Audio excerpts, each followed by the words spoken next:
Good morning everyone. Welcome to today's the Hindu analysis. ఈ రోజు Hindu analysis start చేసే ముందు చిన్న అనౌన్స్మెంట్ నాన్న. The flagship course offered at our institute is UPSC Infinity. UPSC Infinity, the beauty of this course is it comes with lifetime validity. So UPSC preparation it takes so long, మీ అందరికీ తెలుసు. ప్రాక్టికల్గా మనం మాట్లాడుకుంటే but life time వ్యాలిడిటీతో ఇవ్వడం అనేది జరుగుతుంది UPSC Infinity. And fee just 50,000 రూపాయలకే, 60,000 కాదు, జస్ట్ 50,000 రూపాయలకే lifetime validity. So integrated అప్రోచ్లో ఉంటుందమ్మా. ప్రిలిమ్స్, మెయిన్స్ ప్లస్ ఇంటర్వ్యూ అప్రోచ్లో ఉండడం అనేది జరుగుతుంది. మా కేర్ ఉంటుంది, మా సపోర్ట్ అనేది మీకు ఉండడం అనేది జరుగుతుంది. కరెంట్ అఫైర్స్ కూడా కాంప్రహెన్సివ్గా కవర్ చేయడం అనేది జరుగుతుంది. సో 50,000 కూడా సింగిల్ ఒకేసారి కట్టక్కర్లేదు. మీరు నెలకి 5,000 చొప్పున చక్కగా కట్టుకోవచ్చు. 5,000 పెర్ మంత్ హ్యాపీగా మీరు కట్టుకోవచ్చు.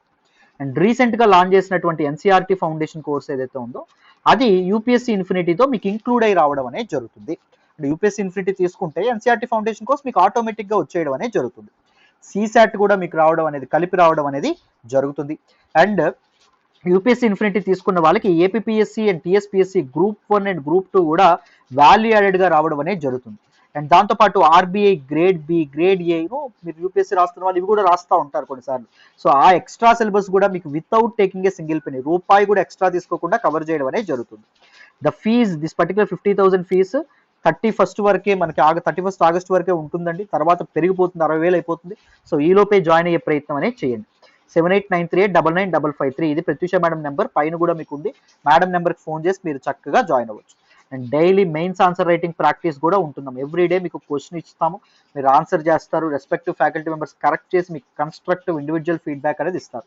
వీక్లీ ఆన్సర్ రైటింగ్ సెషన్ అనేది ఉంటుంది. Weekly mains answer writing session ఎలా రాయాలి, what are the cheat codes, what are the objectives to follow in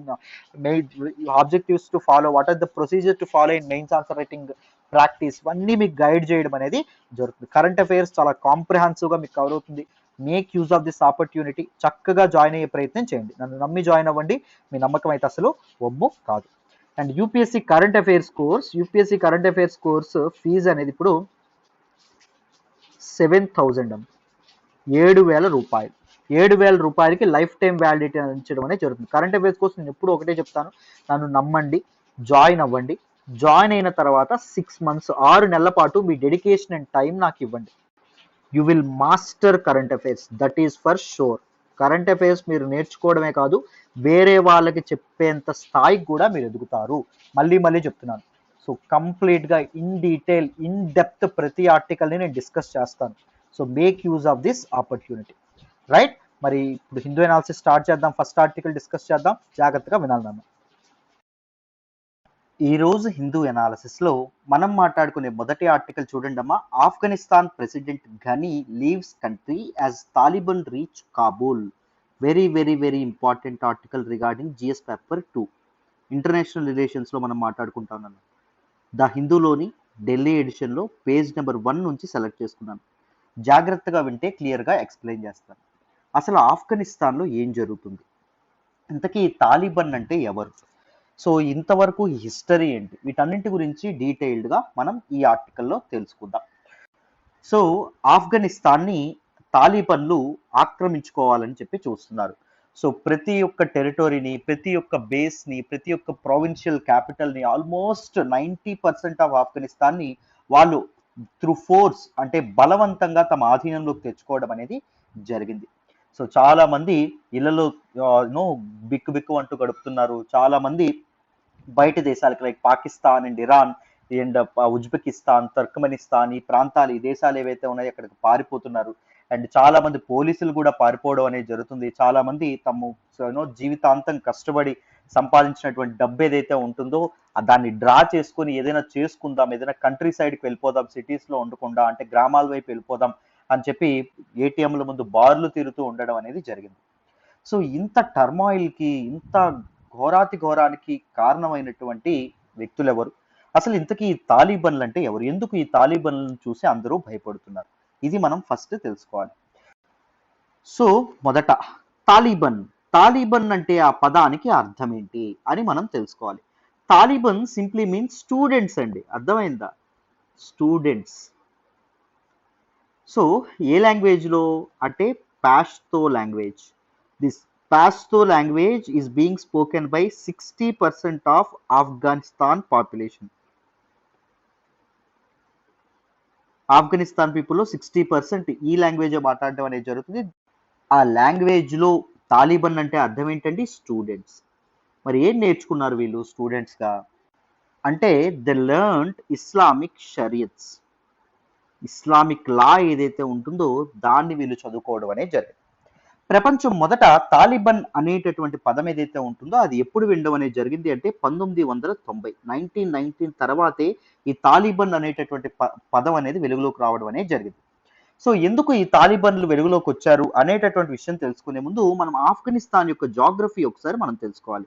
ఎందుకంటే హిస్టరీ అండ్ జాగ్రఫీ ఆర్ ఇంటర్వోవెన్. ఒకసారి ఆఫ్ఘనిస్తాన్ జాగ్రఫీ తెలుసుకున్న తర్వాత సో ఆఫ్ఘనిస్తాన్ కొద్దిగా ఏన్షియంట్ హిస్టరీ కొద్దిగా తెలుసుకున్న తర్వాత ఈ తాలిబన్ల విషయానికి వద్దాం. జాగ్రత్తగా వినండి. So look at this map. This is our India, this is Pakistan and ఈ పక్కనే ఉన్నటువంటిది ఆఫ్ఘనిస్తాన్. ఆఫ్ఘనిస్తాన్ యొక్క క్యాపిటల్ వచ్చేసి కాబూల్. ఈ కాబూల్ని మన తాలిబన్స్ ఎవరైతే ఉన్నారో August 15 అంటే నిన్న ఆక్రమించుకోవడం అనేది జరిగింది. And the southern province is Kandahar. ఓకేనా? So Afghanistan is a landlocked country అండి. Afghanistan is a landlocked country because it doesn't have any access to the sea. Coastal line కి ఎటువంటి యాక్సెస్ అనేది ఉండదు. And it shares border with Iran, Turkmenistan, Uzbekistan, Tajikistan and దాంతోపాటు India.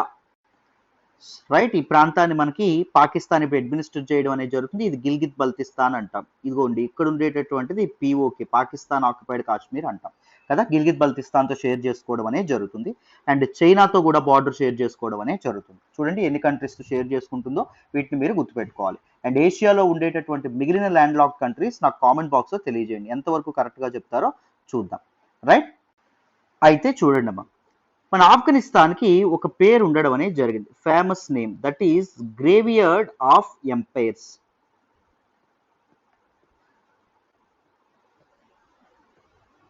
గ్రేవియర్డ్ of empires. So మీరు Khaleja cinema చూసే ఉంటారు.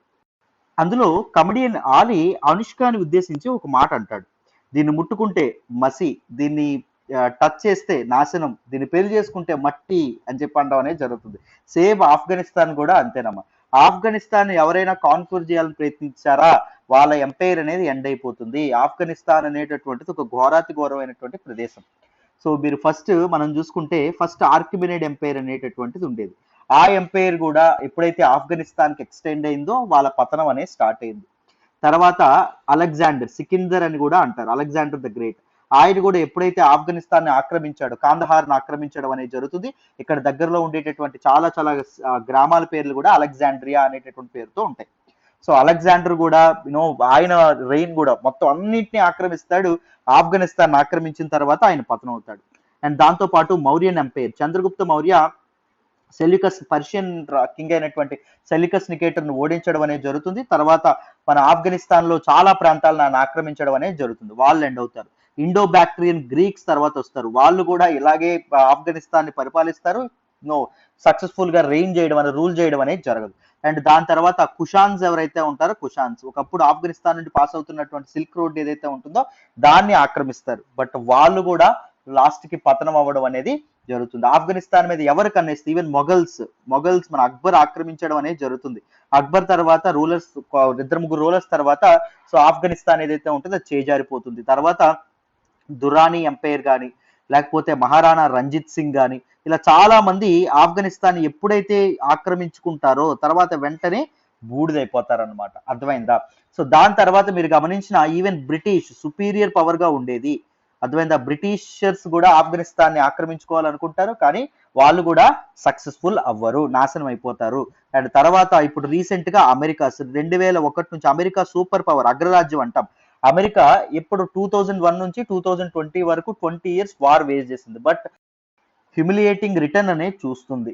అవమానకరమైనటువంటి పరిస్థితుల మధ్య బయటికి వెళ్ళడం అనేది జరుగుతుంది. ఎవరు? అమెరికా. సో ఎవ్వరు ఆఫ్ఘనిస్తాన్ని ఇది చేద్దాం అనుకున్నా, ఎవరు ఆఫ్ఘనిస్తాన్ని పట్టుకుందాం అనుకున్నా ఆఫ్ఘనిస్తాన్ ఎవరికి దక్కనటువంటిది.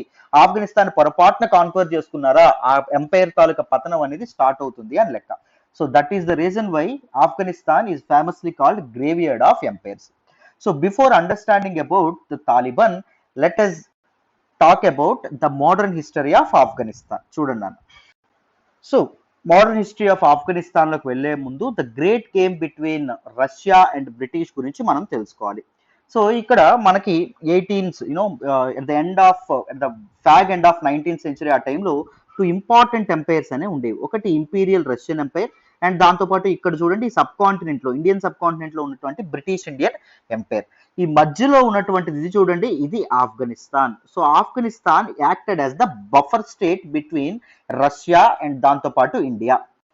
సో ఒకరి గురించి ఇంకొకరు ఇద్దరు భయపడడం అనేది జరిగేది. అంటే రష్యా ఏం భయపడేది అంటే British India may come northwards to conquer Russian territories. So ఈ బ్రిటిష్ వాళ్ళు ఏం భయపడే వాళ్ళు, maybe Russia move southwards and conquer this particular British India its territories అని చెప్పి ఇద్దరు భయపడడం అనేది జరిగింది. That is the reason why they want to take hold of Afghanistan. ఎంత వీలైతే అంత త్వరగా ఆఫ్ఘనిస్తాన్ మీద హోల్డ్ తెచ్చుకుంటే, Afghanistan is of no interest to them, both of them. అర్థమైందా? కానీ ఆఫ్ఘనిస్తాన్ బఫర్ స్టేట్ మీద ఎప్పుడైనా వాళ్ళకి హోల్డ్ ఉంది అనుకోండి, వాళ్ళ టెరిటరీని వాళ్ళు కాపాడుకోవచ్చు. అర్థమైందా? సో ఎనిమి అనేది అడ్వాన్స్ అవ్వకుండా వాళ్ళు చూసుకోవచ్చు. అర్థమైందా? సో అందుకోసం అని చెప్పి బ్రిటిష్ ఇండియా ఏదైతే ఉంటుందో అది ముందు పావులు కదపడం అనేది జరుగుతుంది. మొదట ఆఫ్ఘనిస్తాన్ని ఆక్రమించడానికి ప్రయత్నించడం అనేది జరుగుతుంది. సో బ్రిటిష్ వాళ్ళు తమ ఇంపీరియలిస్టిక్ మైండ్ సెట్ లో భాగంగా ఆఫ్ఘనిస్తాన్ని ఆక్రమించాలనుకుంటారు. సో ఆఫ్ఘనిస్తాన్ని ఆక్రమించడానికి చేసినటువంటి ప్రయత్నంలో భాగంగానే 3 వార్స్ అనేవి జరుగుతాయి. వాటిని ఆంగ్లో ఆఫ్ఘాన్ వార్స్ అంటాం, లేదా సింపుల్ గా ఆఫ్ఘాన్ వార్స్ అని కూడా అనడం అనేది జరుగుతుంది. సో ముందు ఆ వార్స్ గురించి మొదలు పెడదాం, తర్వాత మోడర్న్ హిస్టరీలోకి వద్దాం. చూడండి, 1838 బ్రిటిష్ వాళ్ళు మొదటి ఆంగ్లో ఆఫ్ఘాన్ వార్ అనేది ఫైట్ చేయడం అనేది జరుగుతుంది. It invades the land during first Anglo Afghan war and begins to influence the politics of Afghanistan. Afghanistan of course humiliating defeat అనేది చూస్తారు బ్రిటిష్ వాళ్ళు. So first Anglo Afghan war లో, and second Anglo Afghan war ఏదైతే ఉంటుందో అందులో victory సాధించి ఆఫ్ఘాన్ యొక్క foreign affairs ఏవైతే ఉంటాయో వాటిని ఇన్ఫ్లుయెన్స్ చేయడం అనేది మొదలు పెడతారు. సెకండ్ ఆఫ్ఘాన్ వార్ 1878 నుంచి 1880 వరకు జరగడం అనేది జరుగుతుంది. తర్వాత 1919లో థర్డ్ ఆఫ్ఘాన్ వార్ జరుగుతుంది. ఎందుకు? అప్పుడు కింగ్ గా ఉన్నటువంటి అమానుల్లా ఖాన్ ఎవరైతే ఉంటారో ఆయన ఏం డిక్లేర్ చేస్తారంటే Afghanistan is an independent nation అని డిక్లేర్ చేస్తారు. సో డిక్లేర్ చేసినప్పుడు మన తాలూకా బ్రిటిష్ వాళ్ళు ఆఫ్ఘనిస్తాన్ మొనార్క్ అయినటువంటి అమానుల్లా ఖాన్ తో ఫైట్ చేద్దాం అనుకుంటారు. కానీ ఏం జరుగుతుంది, అప్పటికే ఫస్ట్ వరల్డ్ వార్ అనేది అయిపోవడం అనేది జరుగుతుంది. ఫస్ట్ వరల్డ్ వార్ అయిపోయిన తర్వాత సో బ్రిటిష్ వాళ్ళకి చాలా loss of men and material, చాలా కాస్ట్లీ వార్స్ ఫైట్ చేస్తుంది బ్రిటిష్.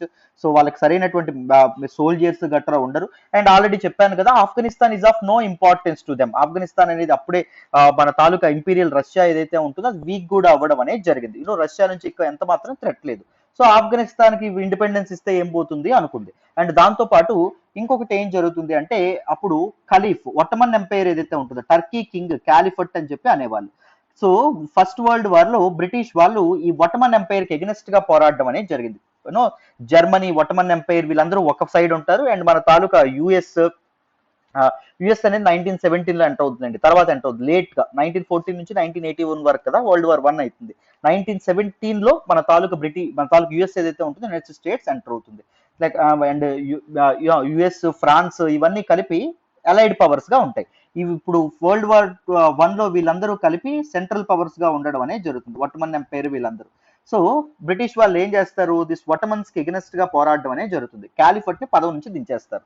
సో మనకి క్రిస్టియన్స్ పోప్ ని ఎలా అయితే అందరికీ మత గురువు, క్రిస్టియన్స్ అందరికీ గురువుగా భావిస్తారు, ప్రపంచవ్యాప్తంగా ఉన్నటువంటి క్రిస్టియన్స్ అందరూ పోప్ ని గౌరవిస్తారు. అలాగే ఖలీఫా ఎవరైతే ఉంటారో ఆయన్ని కూడా ముస్లిమ్స్ అందరూ గౌరవిస్తారు. సో ఆఫ్ఘనిస్తాన్ లో ఎక్కువ మంది ఉన్నటువంటి వ్యక్తులు ఎవరు, ముస్లిమ్స్. సో అప్పటికే ఇండియాలో ఖిలాఫత్ మూవ్మెంట్ కానీ ఇవన్నీ జరుగుతున్నాయి. ప్రపంచవ్యాప్తంగా ముస్లిమ్స్ బ్రిటిష్ కి ఎగనెస్ట్ గా, బ్రిటిష్ రాజుకి ఎగనెస్ట్ గా మూవ్మెంట్స్ అనేవి చేస్తున్నారు. మళ్ళీ కొత్త సెట్ ఆఫ్ ముస్లిమ్స్ ని ఎందుకు మా పేకల మీద తెచ్చుకోవాలి అని చెప్పి వాళ్ళకి ఎలాగో రష్యా నుంచి కూడా ఇబ్బంది ఏం లేదు కదా, సో అని చెప్పి ఏం చేశారు, వాళ్ళకి ఇండిపెండెన్స్ ఇచ్చేయడం అనేది జరిగింది త్రూ రావెల్పిండి అగ్రిమెంట్. అర్థమైందా? సో నెక్స్ట్ 1973 ఏం జరిగిందో చూడండి. మహమ్మద్ దావుద్ ఖాన్ అనేటటువంటి వ్యక్తి prime minister and member of the royal family seizes power while king Mohammed Zahir Shah is visiting Italy. ఈ మధ్యలో ఏం జరుగుతుందో చెప్తాను చూడండి. 1919లో అమానుల్లా ఖాన్ ఎవరైతే ఉంటారో ఆయన ఇండిపెండెన్స్ డిక్లేర్ చేస్తారు. తర్వాత బ్రిటిష్ వాళ్ళు వార్ ఫైట్ చేస్తారు. బట్ ఆ వార్లో ఓడిపోతారు, చిన్నవారు. అండ్ దాని తర్వాత ఏం జరుగుతుంది, సో మన తాలూకా ఆఫ్ఘనిస్తాన్ ఏదైతే ఉంటుందో ఆఫ్ఘనిస్తాన్కి ఇండిపెండెన్స్ వచ్చేస్తుంది. ది సమానుల్లా ఖాన్ ఎవరైతే ఉంటారో ఈయన చాలా చాలా రిఫార్మ్స్ అనేవి తీసుకొస్తారు. ఏంటి, కన్జర్వేటివ్ ఇస్లామిక్ క్లాస్ కాకుండా ఉమెన్ కి బుర్ఖా అనేది వేయక్కర్లేదు, అండ్ ఉమెన్ కి రైట్స్, ఉమెన్ కి ఎడ్యుకేషన్, ఇవన్నీ ఇది చేద్దాం అనుకుంటారు.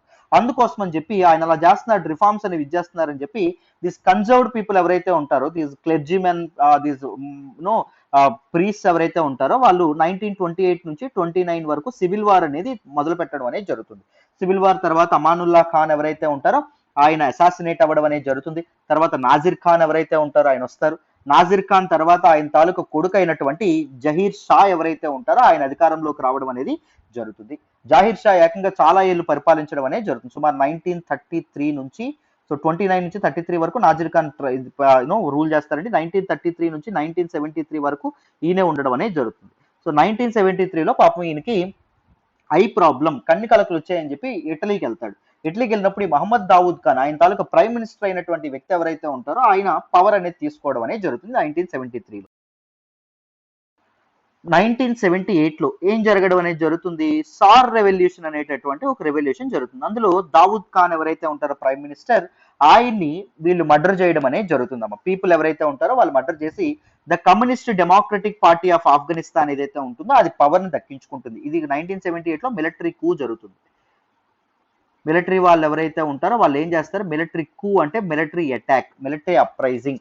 మిలిటరీ వాళ్ళు ఏం చేస్తారు అంటే పవర్ లాగేసుకుంటారు, and People's Democratic Party of Afghanistan ఏదైతే ఉంటుందో అది పవర్ ని సీజ్ చేసుకోవడం అనేది జరుగుతుంది. 1979లో ప్రెసిడెంట్ నూర్ మహమ్మద్ తర్కీ ఎవరైతే ఉన్నారో, who is the leader of PDPA, People's Democratic Party of Afghanistan, ఆయన అసాసినేట్ కాబడడం అనేది జరుగుతుంది. And he was replaced by Hafizullah Amin. Hafizullah Amin ఎవరైతే ఉంటారో ఈయన కూడా మంచి రిఫార్మ్స్ అనేవి తీసుకొస్తారు. ఎవరికి, ఆడవాళ్ళ కోసం, అండ్ దాంతో పాటు రైట్స్ ఇవన్నీ తీసుకురావడం అనేది జరుగుతుంది. సో దిస్ అమీన్ ఎవరైతే ఉంటారో అమీన్ దాంతో పాటు ది ఫస్ట్ ఇక్కడ నుంచి మనకి అమానుల్లా ఖాన్ ఎవరైతే ఉన్నారో ఇక్కడ నుంచి ఆఫ్టర్ ద మన బ్రిటిష్ ఇన్ఫ్లుయెన్స్ అయిపోయిన తర్వాత, బ్రిటిష్ వాళ్ళ నుంచి ఇండిపెండెన్స్ వచ్చిన తర్వాత all these people move towards USSR, Soviet Union ఏదైతే ఉంటుందో సోవియట్ యూనియన్ వీళ్ళు దగ్గర అవ్వడం అనేది జరుగుతుంది. అండ్ హఫీజుల్లా అమీన్ కూడా సోవియట్ యూనియన్ దగ్గర అయ్యి ఆయన ఏమంటున్నారు అంటే, ఒకవేళ మా కంట్రీలో ఏమైనా ప్రాబ్లం వస్తే మీ నుంచి మాకు హెల్ప్ కావాలి, మిలిటరీ హెల్ప్ అనేది కావాలి అని అడుగుతారు. సో ఇద్దరి మధ్య అగ్రిమెంట్ అనేది జరుగుతుంది. సో ఫైనల్ గా ఏం జరుగుతుంది అంటే, దీస్ కన్జర్వేషనిస్ట్ ఎవరైతే ఉంటారో, కన్జర్వేటివ్స్ ఎవరైతే ఉన్నారో వాళ్ళ అమీన్ ని కూడా అసాసినేట్ చేయడం అనేది జరుగుతుంది, చంపేస్తారు. అప్పుడు అగ్రిమెంట్ ప్రకారం సోవియట్ యూనియన్ అనేది ఇన్వేడ్ చేస్తుంది, మిలిటరీ అనేది ఇన్వేడ్ చేస్తుంది. సో అప్పుడు ఇన్వేడ్ చేసి Babrak Karmal is installed as the new president. Babrak Karmal అనేటటువంటి సోవియట్ కి సపోర్టివ్ గా ఉండే ప్రో సోవియట్ ఉన్నటువంటి ఒక వ్యక్తిని ప్రెసిడెంట్ గా నియమించడం అనేది జరుగుతుంది.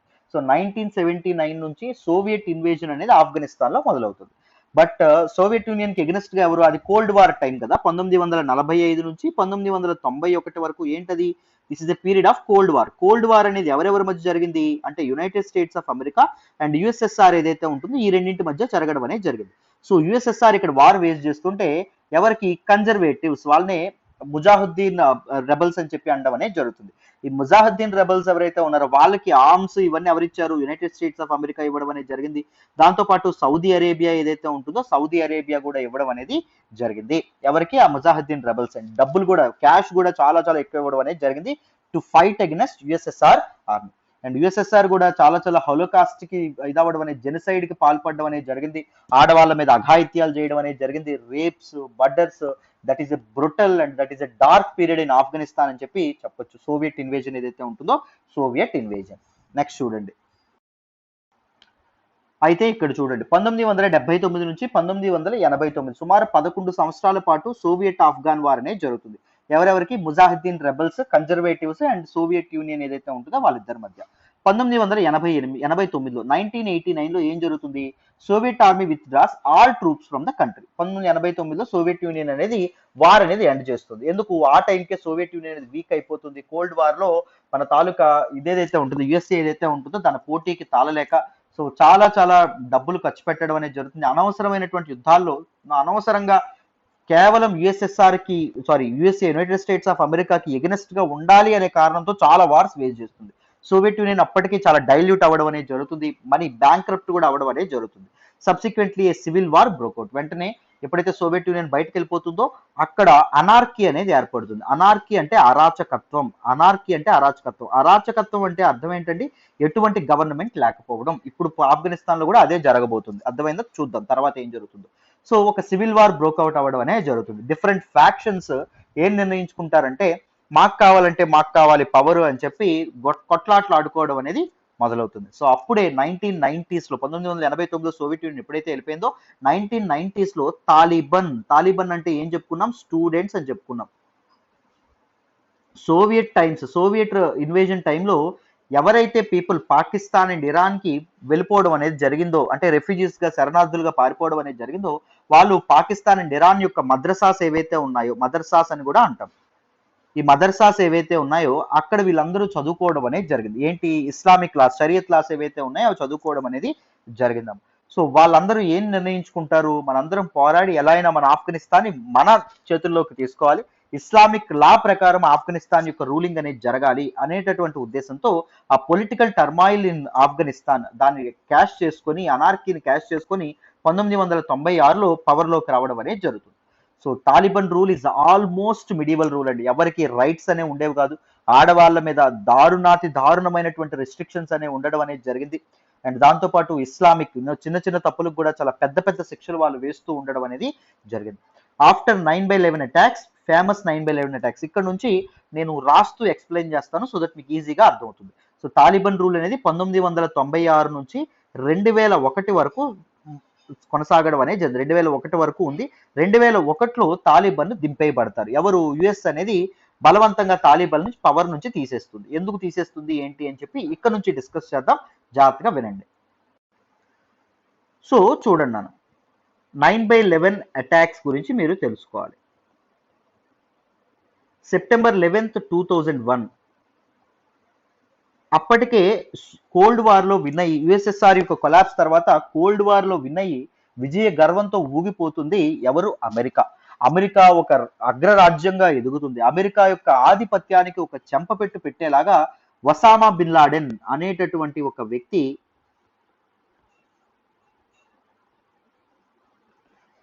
అమెరికాలో ఉండేటటువంటి వరల్డ్ ట్రేడ్ సెంటర్ ఏదైతే ఉంటుందో దాని మీద అటాక్ చేయడం అనేది జరుగుతుంది. వరల్డ్ ట్రేడ్ సెంటర్ మీద సెప్టెంబర్ 11th 2001 జరిగినటువంటి అటాక్ లో సుమారు 3,000 మంది అమెరికన్ జాతీయులు ఎవరైతే ఉంటారో, అమెరికన్ పౌరులు ఎవరైతే ఉంటారో వాళ్ళు చనిపోతారు.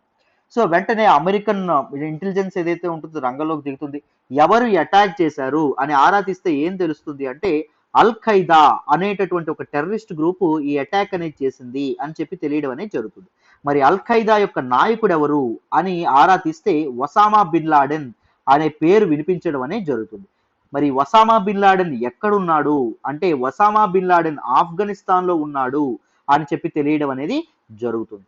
సో అప్పుడు తాలిబన్లు ఎవరైతే ఉంటారో అప్పుడు వాళ్ళు చెప్పాను కదా, అప్పుడు తాలిబన్లు 1996లో పవర్లోకి వచ్చినటువంటి తాలిబన్లు పరిపాలిస్తూ ఉండడం అనేది జరిగింది. 2001లో సెప్టెంబర్ 11th అటాక్ జరిగితే అక్టోబర్ 20th వరకు మన అమెరికా తాలిబన్లకు బతిమలాడుతుంది. ఏంటి? మీ ఆఫ్ఘనిస్తాన్ లో ఉన్నటువంటి ఒసామా బిన్ లాడెన్ ని మాకు అప్పగించండి. Taliban give asylum to Osama bin Laden, ఆశ్రయం కల్పిస్తారు ఒసామా బిన్ లాడెన్ కి. సో ఎంతకి వాళ్ళు ఒప్పుకోవడం అనేది జరగదు. తాలిబన్లు ఒప్పుకోవడం లేదంటే లేదు అంటారు. అంత అగ్రరాజ్యమైనటువంటి మా అమెరికా కూడా దిగొచ్చి కాళ్ళ వేళ పడుతుంది. చూడండి, మా అమెరికన్లు 3,000 మంది చనిపోయారు, ఒక్కడిని మాకు అప్పగించండి అంటుంది, బతిమలాడుతుంది. బట్ తాలిబన్లు వినిపించుకుంటారా అంటే వినిపించుకోరు. సో అమెరికాకి కోపం వస్తుంది. అప్పుడు యునైటెడ్ స్టేట్స్ ఆఫ్ అమెరికా తన తాలూకా NATO allies, North Atlantic Treaty Organization allies స్నేహితులు ఎవరైతే ఉంటారో, అంటే మనకి డిఫరెంట్ వీళ్ళ ఫ్రెండ్స్ అనే వాళ్ళు ఉంటారు. It is a collective security organisation అండి. అర్థమైంది? It is a collective security organisation. What do you mean by collective security? అంటే కలెక్టివ్ డిఫెన్స్ అని కూడా అంటాం. అంటే అటాక్ ఆన్ వన్ ఎలై, ఒకరి మీద అటాక్ చేస్తే it should be treated as attack on all allies. ఈ నార్త్ అట్లాంటిక్ ట్రీటీ ఆర్గనైజేషన్ లో ఉన్నటువంటి ఒక వ్యక్తి మీద నువ్వు అటాక్ చేసావంటే అనుకోండి, అందరూ వచ్చి నీ మీద పడిపోతారు, సింపుల్ గా చెప్పాలంటే. ఇంకా దీనిగా చెప్పనా, ఇప్పుడు మనకు చిన్నప్పుడు మీరు స్కూల్లోని కానీ ఎక్కడైనా చదువుకొని ఉంటారు. సో స్కూల్లో కాలేజీలో మీకు గ్యాంగ్ ఉంటుంది, వేరే వాళ్ళు వేరే గ్యాంగ్ గా ఉంటారు. సపోజ్ కాలేజ్ చదువుతున్నప్పుడు మీరు సాయంత్రం పూట మీరు ఒక్కరే ఉన్నప్పుడు వేరే గ్యాంగ్ వచ్చి మిమ్మల్ని కొట్టేసింది అనుకోండి, నెక్స్ట్ రోజు ఏం జరుగుతుంది? మీరు కాలేజ్కి వెళ్ళి మీ గ్యాంగ్ వాళ్ళతో చెప్తారు, అరే నన్ను కొట్టేశారా. అందరూ కలిపి ఈసారి ఎవరి మీద అటాక్ చేస్తారు, ఎవరైతే కొట్టారో వాళ్ళ మీద అటాక్ చేస్తారు. అవునా కదా? సో నీ ఒక్కడి మీద అటాక్ జరిగింది, but it will be considered as the attack on all over the gang, right? అందరి మీద అటాక్ జరిగింది. సేమ్ ఇక్కడ కూడా అంతే, యుఎస్ఏ మీద అటాక్ జరిగింది. నాటో అలైస్ ఎవరైతే ఉంటారో వాళ్ళు ఏం చేస్తారు, వాళ్ళు కూడా వెంటనే ఇదై ఆఫ్ఘనిస్తాన్ ఏదైతే ఉంటుందో ఆఫ్ఘనిస్తాన్ మీద ఎయిర్ స్ట్రైక్స్ చేయడం అనేది జరుగుతుంది. ఆఫ్ఘనిస్తాన్ మీద ఎయిర్ స్ట్రైక్స్ చేసి ఏం చేస్తారు, తాలిబన్లు ఎవరైతే ఉంటారో తాలిబన్ని పవర్ నుంచి దించేస్తారు. తాలిబన్ని పవర్ నుంచి దించేసిన తర్వాత 2005లో 2005లో మొదటి పార్లమెంటరీ ఎలక్షన్స్ అనేవి కండక్ట్ చేయడం అనేది జరుగుతుంది. ఎక్కడ కండక్ట్ చేస్తారు, మన తాలూకా ఆఫ్ఘనిస్తాన్ లో. Talibans are ousted from power by US and NATO allies. ఇక్కడ వరకు అర్థమైందని అనుకుంటున్నాను. సో అప్పుడు 2001 అక్టోబర్లో మొదలైనటువంటి ఈ ప్రయాణం ఏదైతే ఉంటుందో, ఈ వార్ ఏదైతే ఉంటుందో, యుఎస్ ఇన్వేజన్ ఏదైతే ఉంటుందో, అది 2020 వరకు కొనసాగడం అనేది జరిగింది. 2020 వరకు కొనసాగడం అనేది జరిగింది. సో ముందు ప్రెసిడెంట్ ఎవరైతే ఉన్నారో, ఐ మీన్ డొనాల్డ్ ట్రంప్ ఎవరైతే ఉన్నారో, ఆయన 2020లో ఏ నిర్ణయం తీసుకున్నారంటే తాలిబన్స్ తో పీస్ డీల్ అనేది చేసుకోవాలి అనేటటువంటి నిర్ణయం తీసుకోవడం అనేది జరిగింది. సో తాలిబన్ పీస్ డీల్ గురించి మనం ఇప్పుడు మాట్లాడదాం, వినండి. సో చూడండి నాన్న, ఏం జరిగిందని చెప్పుకున్నాము. 2001 నుంచి 2020 వరకు యుఎస్ అనేది తాలిబన్స్ తో వార్ అనేది వేజ్ చేస్తూనే ఉంది. యుఎస్ అనేది ఆఫ్ఘనిస్తాన్ యొక్క సోల్జర్స్ ఏదైతే ఉన్నారో, స్టేట్ మిలిటరీ ఎవరైతే ఉన్నారో, వాళ్ళకు కూడా ట్రైనింగ్ అనేది అందించడం అనేది జరిగింది. టెక్నాలజీ షేరింగ్, ఇంటెలిజెన్స్ షేరింగ్, వీటన్నింటిని అందించడం అనేది జరిగింది. బిలియన్స్ ఆఫ్ డాలర్స్ ఖర్చు పెట్టడం అనేది జరిగింది సోల్జర్స్ ట్రైనింగ్ లో, జాయింట్ ఎక్సర్సైజ్ మిషన్స్ లో. సో అయితే చూడండి, 2020లో ఏం నిర్ణయించుకున్నారు, తాలిబన్స్ తో పీస్ డీల్ చేసుకోవాలని నిర్ణయించుకున్నారు. ఎవరు, ట్రంప్. ఎందుకు నిర్ణయించుకున్నారు అంటే 2016 2016లో ఆయన ఎన్నికల్లో పోటీ చేసే ముందు ట్రంప్ ఏం చేశారు అంటే ఈ ఎన్నికల హామీ ఒకటి ఇస్తారు. ఏంటి ఆ ఎన్నికల హామీ అంటే, ఈ సోల్జర్ ఫ్యామిలీస్ ఎవరైతే ఉంటారో సోల్జర్ ఫ్యామిలీస్కి ఒక ప్రామిస్ చేస్తాడు. ఏంటి అంటే, సో మీరు నాకు ఓటేస్తే ఆఫ్ఘనిస్తాన్ అండ్ దూర ప్రాంతాల్లో ఉండేటటువంటిది మీ సోల్జర్స్ ఎవరైతే ఉంటారో, ట్రూప్స్ ఎవరైతే ఉంటారో వాళ్ళని వెనక్కి తీసుకొస్తాను, మీ ఫ్యామిలీని మీతో కలుపుతాను అని చెప్పడం అనేది జరుగుతుంది. మరి 2016లో మాట ఇచ్చాడు కాబట్టి 2018లో తాలిబన్స్ తో టాక్స్ అనేవి మొదలు పెట్టడం అనేది జరుగుతుంది. తాలిబన్స్ తో టాక్స్ అనేవి మొదలు పెడతాడు. తాలిబన్స్ చాలా రిజిడ్ గా ఉంటారు, మేము తగ్గవంటే తగ్గవంటారు. సో అప్పుడు ట్రంప్ ముందు 2 అంశాలనే ఉంటాయి, 2 చాయిసెస్ ఉంటాయి. మొదటిది ఏంటి అంటే తాలిబన్ ని సమూలంగా నాశనం చేయడం, డిస్ట్రాయ్ తాలిబన్స్, తాలిబన్ ని సమూలంగా నాశనం చేయడం. అండ్ రెండవ ఆప్షన్ ఏంటి, తాలిబన్స్ ఎవరైతే ఉంటారో వాళ్ళతో పీస్ డీల్ అనేది చేసుకోవడం. సో 2008లో ఎవరు ఎంతకీ వాళ్ళు ఒప్పుకోకపోవడంతో తాలిబన్స్ ఎవరైతే ఉన్నారో తాలిబన్స్ ని డిస్ట్రాయ్ చేద్దామని చెప్పి 5000 ఎక్స్ట్రా ట్రూప్స్, యుఎస్ ట్రూప్స్ ఎవరైతే ఉంటారో సోల్జర్స్ ని దించడం అనేది జరుగుతుంది ఆఫ్ఘనిస్తాన్ లో. ఎందుకు, తాలిబన్ సమూలంగా డిస్ట్రాయ్ చేయడానికి. బట్ తాలిబన్ డిస్ట్రాయ్ చేయడం అంత ఈజీయా, ఎందుకు ఈజీ కాదు, తాలిబన్లకు సపోర్ట్ ఎవరున్నారు, మన తాలూకా యుఎస్ కి ఎగనెస్ట్ గా ఎనిమి అయినటువంటి రష్యా ఏదైతే ఉంటుందో, Russia arms and ammunition and funding అనేది అందిస్తుంది. అండ్ దాంతో పాటు తాలిబన్లకు సపోర్ట్ ఎవరున్నారు, సేఫ్ హెవెన్స్ గా పాకిస్తాన్ ఉపయోగపడుతుంది. సో పాకిస్తాన్ లో బెలూచిస్తాన్ ప్రావిన్స్ ఏదైతే ఉంటుందో అక్కడ వీళ్ళు తలదాల్చుకోవడం అనేది జరుగుతుంది. తలదాల్చుకొని ఆఫ్ఘనిస్తాన్ లో వీళ్ళు అటాక్స్ చేయడం అనేది జరుగుతుంది. అర్థమైందా? సో మన యుఎస్ కి ఏం అర్థమైందంటే, ఇంత అగ్రరాజ్యం అయినటువంటి అమెరికాకు ఒకటి అర్థమైంది, తాలిబన్ ని డిస్ట్రాయ్ చేయడం నా తరం కాదు అని అర్థమైంది. సో సెకండ్ ఆప్షన్ ఏంటి, పీస్ డీల్ చేసుకోవాలి. ఎందుకు, సోల్జర్ ఫ్యామిలీస్ వెనక్కి రావాలంటే అక్కడ వార్ అనేది ఎండ్ అవ్వాలి. సో ఎండ్ ఎలా అవుతుంది, కంప్లీట్ గా ఎనిమిని చంపైనా మీరు ఎండ్ చేయొచ్చు, లేకపోతే ఏం చేయొచ్చు, రెండవది ఎనిమితో శాంతి ఒప్పందం చేసుకొనైనా చేయొచ్చు. సో సెకండ్ ఏంటి, పీస్ డీల్ చేసుకోవాలి అని చెప్పి అనుకోవడం అనేది జరుగుతుంది. ఎవరు అనుకుంటారు, మన ట్రంప్ ఎవరైతే ఉంటారో ఆయన అనుకుంటారు. సో అందుకే 2018 నుంచి టాక్స్ అనేవి మొదలుపెట్టి 2020 ఫిబ్రవరిలో ఫైనల్ గా యుఎస్ తాలిబన్స్ మధ్య ఒక పీస్ డీల్ ఏదైతే ఉంటుందో పీస్ డీల్ అనేది సైన్ అవ్వడం అనేది జరుగుతుంది. There were different provisions in this peace deal. ఆ ప్రొవిజన్స్ ఏంటో చూడండి. మొదటిది ఏంటంటే ట్రూప్స్ విత్డ్రాల్ అమ్మ. సో ఇప్పటి వరకు యుఎస్ అండ్ నాటో అలైస్ ఏవైతే ట్రూప్స్ ని డిప్లాయ్ చేయడం అనేది జరిగిందో వాటన్నింటినీ వెనక్కి తీసుకోవాలి. The US will draw down 8600 troops in 135 days. 135 రోజుల్లో 8600 ట్రూప్స్ ని వెనక్కి తీసుకుంటారు. ఆ 135 రోజులు ఎప్పుడు కంప్లీట్ అవుతాయి అంటే మార్చ్ 31, 2021 కి కంప్లీట్ అవ్వాలి. కానీ బైడెన్ తర్వాత, ట్రంప్ వెళ్ళిపోయారు కదా, బైడెన్ వచ్చారు. బైడెన్ మార్చ్ 31 ఏం అనౌన్స్ చేశారంటే, లేదు ట్రూప్స్ విత్డ్రాల్ మార్చ్ 31 ఆయన మరీ చిన్న తక్కువ రోజులు చెప్పడం అనేది జరిగింది. So September 11, 2021. సో 9/11 అటాక్స్ ఏవైతే జరిగినాయో 2001లో, దానికి 20 సంవత్సరాలు కంప్లీట్ అవుతుంది కదా, 20th యానివర్సరీ కల్లా మేము కంప్లీట్ చేసేస్తాము అని చెప్పి మన బైడెన్ ఎవరైతే ఉన్నారో ఆయన చెప్పడం అనేది జరిగింది. Even NATO and coalition members ఏవైతే ఉన్నారో వాళ్ళు కూడా వెనక్కి వెళ్ళిపోవాలి, ట్రూప్స్ విత్డ్రాల్ చేయాలి. And all troops will be out with in 14 months లో వెనక్కి వెళ్ళిపోవాలి. ట్రూప్స్ కంప్లీట్ గా ఆఫ్ఘనిస్తాన్ లో ఉండకూడదు. సెకండ్ ఏంటి అంటే తాలిబాన్ కమిట్మెంట్. తాలిబన్స్ కూడా కొంత కమిట్మెంట్ తో ముందుకు రావడం అనేది జరిగింది. ఏంటి? Counter terrorism commitment. టెర్రరిజం, ఉగ్రవాదానికి మేము పాల్పడమని చెప్పారు. అండ్ దాంతో పాటు will not allow any of its members, other individuals or groups, including Al Qaeda, to use the soil of Afghanistan to threaten the security of US and its allies. So Taliban కానీ లేకపోతే Taliban యొక్క allies కానీ ఎవ్వరు కూడా United States of America మీద attack చేయడం కానీ, లేకపోతే యునైటెడ్ స్టేట్స్ ఆఫ్ అమెరికా యొక్క ఎలైస్ మీద అటాక్ చేయడం కానీ ఇలాంటివి మాత్రం చేయకూడదు. మూడవది ఏంటి అంటే sanctions removal. So United States of America ఏదైతే తాలిబాన్ లీడర్స్ మీద కొన్ని ఆంక్షలు అనేవి విధించడం అనేది జరిగింది. ఆ ఆంక్షలన్నింటినీ విత్ ఇన్ 3 months మొత్తం రిమూవ్ చేయాలి. అండ్ ఫోర్త్ వన్ ఏంటి అంటే ప్రిజనర్ రిలీజ్. అంటే యుఎస్ వాళ్ళు ఎవరైతే తాలిబాన్లు పట్టుకున్నారో వాళ్ళని యుఎస్ వాళ్ళు రిలీజ్ చేయాలి. తాలిబాన్లు ఎవరైతే మన తాలూకా వీళ్ళని పట్టుకున్నారో, యుఎస్ వాళ్ళని పట్టుకున్నారో ఆ సోల్జర్స్ అనేవన్నీ ఇది చెయ్యాలి. అర్థమైందా? అండ్ దాంతో పాటు రీకన్సియలేషన్.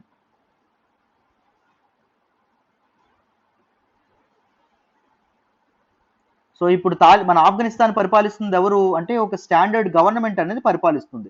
మరి పవర్ తర్వాత నెక్స్ట్ యుఎస్ ట్రూప్స్ విత్డ్రాల్ అయిపోయిన తర్వాత పవర్ ఆఫ్ఘనిస్తాన్ ఎవరు పరిపాలించాలి అనేటటువంటి దాని మీద ఒక రీకన్సిలేషన్, ఒక ఒప్పందం చేసుకోవడానికి ఒక కౌన్సిల్ అనేది ఏర్పాటు చేయాలి. This council should arrange talks between the government of Afghanistan and దాంతో పాటు Taliban for share of power అనేది ఎలా షేర్ చేసుకుంటారు అనేటటువంటి వాటి మీద వీళ్ళిద్దరి మధ్య చర్చలు అనేవి జరపాలి అని చెప్పడం అనేది జరిగింది. అర్థమైందా? సో ఇది పీస్ డీల్లో చేసుకున్నటువంటి ఒప్పందం. సో యుఎస్ ట్రూప్స్ ఏవైతే ఉన్నాయో వాళ్ళు చెప్పినటువంటి విధంగా ట్రూప్స్ అనేవి విత్డ్రాల్ అవుతున్నాయి. ట్రూప్స్ మెల్లమెల్లగా వెళ్ళిపోతున్న కొద్దీ తాలిబాన్లు ఎవరైతే ఉన్నారో వాళ్ళకి రెక్కలు వస్తున్నాయి. తాలిబాన్లు వేరు ప్రాంతాలు ఆఫ్ఘనిస్తాన్లో ఉన్నటువంటి చాలా ప్రావిన్సెస్ ని మళ్ళీ తమ కంట్రోల్లోకి, తమ అండర్లోకి బై ఫోర్స్ తెచ్చుకోవడం అనేది జరుగుతుంది. మళ్ళీ medieval period and strict restrictions అనేవి ఆఫ్ఘనిస్తాన్లో మళ్ళీ ప్రవేశపెట్టేటటువంటి అవకాశం ఉంది అని మనం అర్థం చేసుకోవచ్చు. ఒకసారి ఇప్పుడు తాలిబన్స్ తాలూకా ఇది ఎలా ఉందో చూడండి. అటాక్స్ అనేవి ఎలా ఉన్నాయి, ఎలా కాన్క్వర్ చేసుకుంటున్నారో చూడండి. ఇక్కడ చూడండి అన్న 2 పిక్స్ యాడ్ చేయడం అనేది జరిగింది. ఇక్కడ చూడండి 11th April 2021 కి చూడండి తాలిబాన్ కంట్రోల్లో ఉండేటటువంటి రెడ్వి ఎంత తక్కువ ఉన్నాయో చూడండి. బట్ కానీ August 15th 2021 అంటే నిన్నటి నాటికి చూడండి ఎంత ఎక్కువ ఆక్రమణకు గురైందో మన తాలూకా ఆఫ్ఘనిస్తాన్ తాలిబాన్ల అండర్లోకి వెళ్ళిపోతుంది. ఈవెన్ క్యాపిటల్ అయినటువంటి కాబూల్ ఏదైతే ఉంటుందో కాబూల్లో కూడా తాలిబాన్లు ఎంటర్ అవ్వడం అనేది జరిగింది. అందుకే ఆఫ్ఘనిస్తాన్ ప్రెసిడెంట్ అయినటువంటి అష్రఫ్ ఘనీ ఎవరైతే ఉన్నారో ఆయన బయట దేశాలకు పారిపోవడం కూడా జరిగింది. అర్థమైందా? సో తన ప్రజలకి ఏమని చెప్పారు అంటే మీరు ఎవరు భయపడక్కర్లేదు అని భరోసా ఇస్తూనే ముందుండి ఇలాంటి క్రైసిస్ ని ముందుండి నడిపించాల్సినటువంటి ప్రెసిడెంట్ నాయకుడు పారిపోవడం అనేది జరిగింది. అర్థమైందా? తాలిబాన్లకు భయపడి. అర్థమైందా? సో ఇది ఇక్కడ జరగడం అనేది జరిగింది. చాలా క్రిటిసిజం కూడా నోచుకోవడం అనేది జరిగింది. చాలా మంది క్రిటిసైజ్ చేశారు. అండ్ ఇప్పుడు మన తాలూకా United States of America and Great Britain లాంటి వెస్టర్న్ పవర్స్ ఏవైతే ఉన్నాయో ఇవి తలలు పట్టుకొని ఉండడం అనేది జరిగింది. సో తాలిబాన్ ని ఎలా కంట్రోల్ చేయాలి, ఎలా ఇక్కడ ఆఫ్ఘనిస్తాన్ లో పీస్ అండ్ ఆర్డర్ అనేది మెయింటైన్ చేయాలి అనేటటువంటి విషయం మీద తర్జన భర్జన అవుతున్నారు. అండ్ ఇండియా కూడా చాలా ఇన్వెస్ట్మెంట్స్ అనేవి చేయడం అనేది జరిగింది. ఎక్కడండి అంటే మన తాలూకా ఆఫ్ఘనిస్తాన్ లో. సో ఈవెన్ ఇండియా కూడా చాలా కన్సర్న్ అనేది చూపించడం అనేది జరుగుతుంది. అర్థమైందా? So this is all about this particular article. చాలా కంట్రీస్ కూడా వాళ్ళ తాలూకా ఎంబసీస్ లో ఉండేటటువంటి డిప్లొమాట్స్ ని అండ్ వాళ్ళ పీపుల్ ని వాళ్ళ కంట్రీస్ కి తరలించడం అనేది జరుగుతుంది. యుఎస్ ఇవేవైతే ఉన్నాయి ఏరోప్లేన్స్ ఏవైతే ఉన్నాయి అండ్ దాంతోపాటు ఎయిర్ ఇండియా కూడా అక్కడ ఉండేటటువంటి మన ఇండియన్స్ ని ఇండియాకి మళ్ళీ రీపాట్రియేట్ చేయడం అనేది జరిగింది, తీసుకురావడం అనేది జరిగింది. అర్థమైందా? ప్రజలు బిక్కు అంటూ బతుకుతున్నారు. ఇప్పుడు తర్వాత పొజిషన్ ఎలా ఉంటుంది అని తెలియదు. చాలా షోరూమ్స్ అండ్ సూపర్ మార్కెట్స్ ఇవి కూడా లూటీకి చోరీకి గురవ్వడం అనేది జరుగుతుంది. ఒక గవర్నమెంట్ ఆర్డర్లో లేకపోతే ఎంత ఘోరమైనటువంటి పరిస్థితి ఏర్పడుతుందో మీరు అర్థం చేసుకోవచ్చు. Right? So this is all about this particular article నాన్న. మరి నెక్స్ట్ ఆర్టికల్ కంప్లీట్ గా డీటెయిల్డ్ గా మీకు తాలిబన్స్ అంటే ఎవరు అంత హిస్టరీ నుంచి అర్థమైందని అనుకుంటున్నాను. మరి నెక్స్ట్ ఆర్టికల్ డిస్కస్ చేద్దాం, జాగ్రత్తగా వినాలి. ఈ రోజు హిందూ ఎనాలిసిస్ లో మనం మాట్లాడుకునే నెక్స్ట్ ఆర్టికల్ చూడండి అమ్మా. 6808 dead in rain cyclones in 3 years. Very important article regarding GS paper 3 disaster మేనేజ్మెంట్లో మనం మాట్లాడుకోవడం అనేది జరుగుతుంది. ఈ ఆర్టికల్ నేను ద హిందూలోని ఢిల్లీ ఎడిషన్లో పేజ్ నెంబర్ 8 నుంచి సెలెక్ట్ చేసుకున్నాను. జాగ్రత్తగా వింటే క్లియర్గా ఈ ఆర్టికల్ని ఎక్స్ప్లెయిన్ చేద్దాం, జాగ్రత్తగా వినండి. సో లాస్ట్ మంత్ తమిళనాడుకు చెందినటువంటి ఒక ఎంపీ అడిగినటువంటి క్వశ్చన్కి రిప్లై ఇస్తూ మన హోమ్ మినిస్ట్రీ కొంత డేటాతో ముందుకు రావడం అనేది జరిగిందండి. ఏంటా డేటా అంటే గత 3 ఏళ్ళుగా మొత్తం 6,808 మంది చనిపోవడం అనేది జరిగిందంట. People dead over the past 3 years due to hydro and hydro అంటే రిలేటెడ్ టు వాటర్ అండి, మెటియోరాజికల్ కెలామిటీస్. మెటీరియలాలజీ అంటే వాతావరణ శాస్త్రం, మీ అందరికీ తెలుసు అని అనుకుంటున్నాను. So these the calamities, the hazards, లేకపోతే the adverse conditions related to the atmosphere. So అలాంటి కెలామిటీస్ వల్ల చాలా మంది చనిపోయారు. ఏంటి హైడ్రో మెటీరియలాజికల్ కెలామిటీస్ అంటే ఏంటి అంటే లైక్ ఫ్లడ్స్, ఫ్లాష్ ఫ్లడ్స్, ఒకేసారి ఫ్లడ్ అనేది రావడం,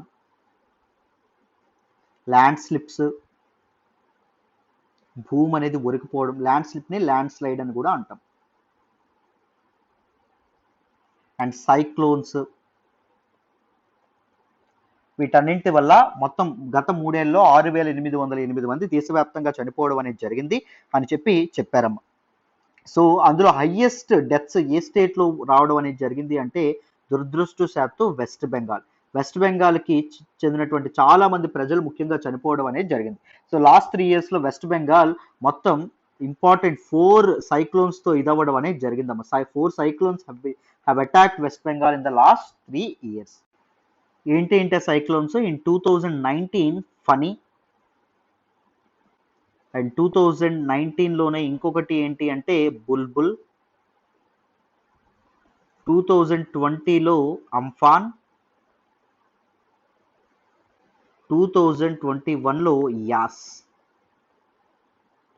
ఈ సైక్లోన్స్ అనేవి మన ఈస్టర్న్ కోస్ట్, వెస్ట్ బెంగాల్ ఏదైతే ఉంటుందో వెస్ట్ బెంగాల్ కోస్ట్ని అటాక్ చేయడం అనేది జరిగింది. చాలా మంది ఈ సైక్లోన్స్లో ప్రాణాలు కోల్పోవడం అనేది జరిగిందని. అండ్ ఇంకా చాలా డేటా చెప్పారు చూడండి. As per the reply the country recorded 6,808 deaths all over. That is 2018-19లో చూసుకుంటే 2,400 డెత్స్ నమోదైనవి. 2019-20లో చూసుకుంటే 2,422 డెత్స్ నమోదైనవి. 2020-21లో చూసుకుంటే 1,986 డెత్స్ అనేవి నమోదవ్వడం అనేది జరిగింది. అందులో హైయెస్ట్ వెస్ట్ బెంగాల్ స్టేట్ ఏదైతే ఉంటుందో west Bengal state, it accounts to 964 deaths. మొత్తం 964 మంది వెస్ట్ బెంగాల్లోని ఈ 3 సంవత్సరాల్లో చనిపోవడం అనేది జరిగింది. Which accounts to 14% of the total deaths that were occurred in this country. దేశంలో చనిపోయినటువంటి అందరిలోని 14% పీపుల్ వెస్ట్ బెంగాల్లోనే చనిపోవడం అనేది జరిగింది. అది ఘోరాతి ఘోరమైనటువంటి విషయం. అర్థమైందా? అండ్ ఎక్కువగా ఎప్పుడు చనిపోయారు అంటే ఎక్కువగా డెత్స్ ఎప్పుడు అక్కరయ్యాయి అంటే డ్యూరింగ్ మాన్సూన్ పీరియడ్ అండి. హెవీ రెయిన్స్ మాన్సూన్ పీరియడ్లోనే ఉండడం అనేది జరుగుతుంది కదా, ఏప్రిల్ టు అక్టోబర్ మెయిన్లీ. అర్థమైంది, ఆ టైంలోనే ఎక్కువ మంది చనిపోవడం అనేది జరిగింది. అండ్ దాంతోపాటు వెస్ట్ బెంగాల్ తర్వాత ఏ స్టేట్స్లో ఎక్కువ డెత్స్ నమోదయ్యాయి అంటే మధ్యప్రదేశ్, అండ్ దాని తర్వాత కేరళ. ఓన్లీ 2018 కేరళ ఫ్లడ్స్లోనే చాలా మంది చనిపోవడం అనేది జరిగింది. సుమారు 455 మెంబర్స్ చనిపోవడం అనేది జరిగింది. 2018 కేరళ ఫ్లడ్స్ ఏవైతే ఉన్నాయో మీ అందరికీ తెలుసనే అనుకుంటున్నాను. అప్పుడు చాలాసార్లు న్యూస్లో కూడా ఉండడం అనేది జరిగింది. అండ్ మధ్యప్రదేశ్లో కూడా వచ్చినటువంటి ఫ్లడ్స్ ఏవైతే ఉంటాయో ఫ్లడ్స్ 2019లో రావడం అనేది జరిగింది. అప్పుడు కూడా చాలా మంది ప్రాణాలు కోల్పోవడం అనేది జరిగింది. మరి what might be the reason? West బెంగాల్లోనే ఇన్ని ఎక్కువ డెత్స్ అక్కర్ అవ్వడానికి కారణం ఏమవచ్చు అంటే the main reason is the geography అండి. Geography of the state, geography of West Bengal. So this particular West Bengal state is susceptible to both landslides, cyclones and floods. ఎందుకు?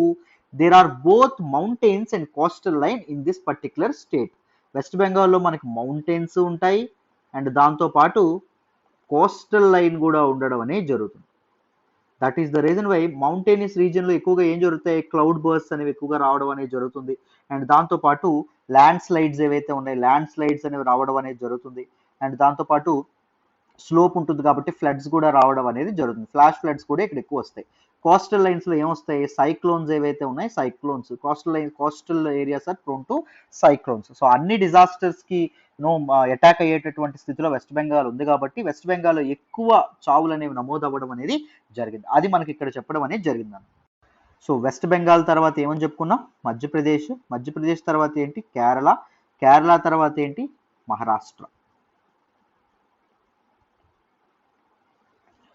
Maharashtra and దాని తర్వాత Assam and దాని తర్వాత తమిళనాడు. అండ్ ఈవెన్ అస్సాం కూడా was very prone to floods, మీ అందరికీ తెలుసనే అనుకుంటున్నాను. అర్థమైందా?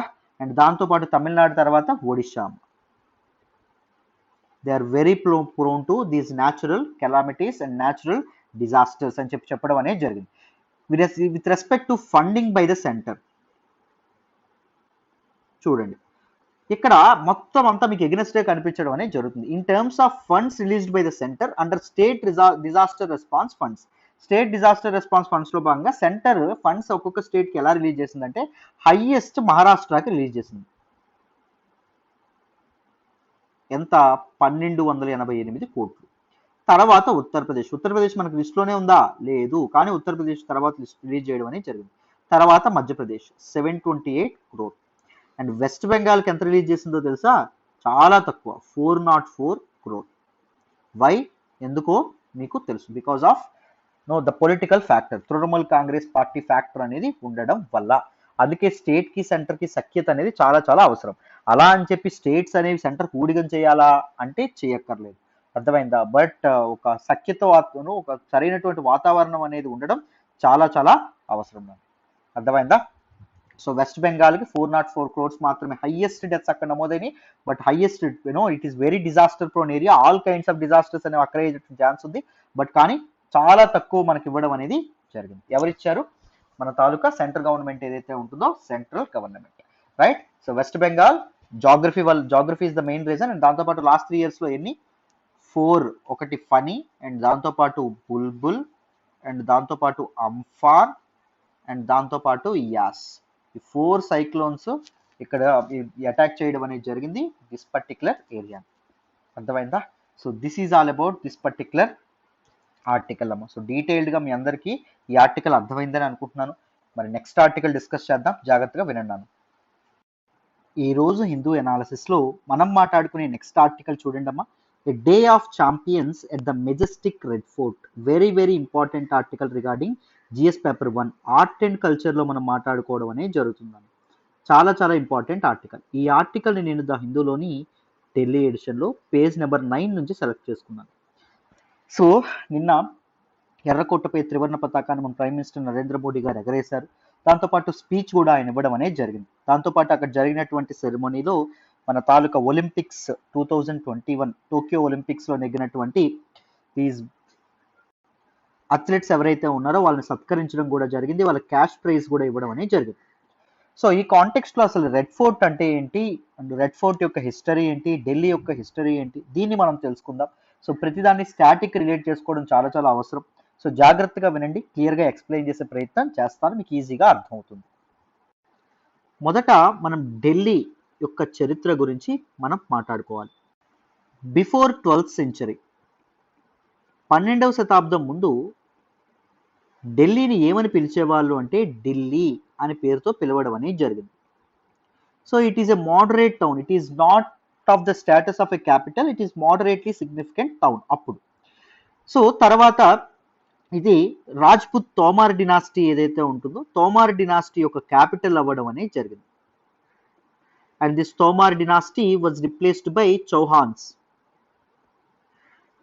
తర్వాత ఢిల్లీని క్యాప్చర్ చేసుకోవడం అనేది జరిగింది. But they ruled from Ajmer, కానీ వాళ్ళు అజ్మీర్ నుంచి రూల్ చేయడం అనేది జరిగింది. అజ్మీర్ ఈజ్ ఇన్ రాజస్థాన్ అమ్మ. సో తర్వాత ఖురిద్స్ టర్క్స్ ఎవరైతే ఉన్నారో వాళ్ళు రావడం అనేది జరిగింది. మహమ్మద్ గోరీ ఇన్వేడ్ చేయడం అనేది జరిగింది. ఇన్వేడ్ చేసిన తర్వాత ఆయన ఢిల్లీని పొలిటికల్ మ్యాప్ ఆఫ్ ఇండియాలో పెట్టడం అనేది జరిగింది. ఢిల్లీని సెంటర్గా చేసుకుని ఆయన పరిపాలించడం అనేది జరిగింది. తర్వాత ఉన్నటువంటి ఢిల్లీ సుల్తనేట్ ఎవరైతే ఉన్నారో ఢిల్లీ సుల్తనేట్ అందరూ ఢిల్లీని క్యాపిటల్గా చేసుకొని పరిపాలించడం అనేది జరిగింది. ఈ ఢిల్లీ సుల్తనేట్ ఎవరెవరండి అంటే 5 డినాస్టీస్. మొదట ఎవరు, మామ్లూక్ ఆర్ స్లేవ్ డినాస్టీ నాన్న, తర్వాత ఖిల్జీ డినాస్టీ, తర్వాత తుగ్లక్ డినాస్టీ, తర్వాత సయ్యద్ డినాస్టీ, తర్వాత లోడీ డినాస్టీ. లోడీ డినాస్టీలో లాస్ట్ రూలర్ ఎవరు? ఇబ్రహీం లోడీ. ఇబ్రహీం లోడీని ఓడించి ఎవరు వస్తారు? బాబర్ రావడం అనేది జరుగుతుంది. సో బాబర్ యొక్క ఫస్ట్ మిలిటరీ హెడ్ క్వార్టర్స్ ఏంటి అంటే కాబూల్. కాబూల్ నుంచి బాబర్ మన ఢిల్లీ సుల్తనేట్ మీద అటాక్ చేసి, ఇబ్రహీం లోడీ మీద అటాక్ చేసి ఢిల్లీని క్యాప్చర్ చేసుకొని ఆయన పరిపాలన మాత్రం ఎక్కడి నుంచి చేపడతాడంటే పక్కనే ఉన్నటువంటి ఆగ్రా నుంచి చేపట్టడం అనేది జరుగుతుంది.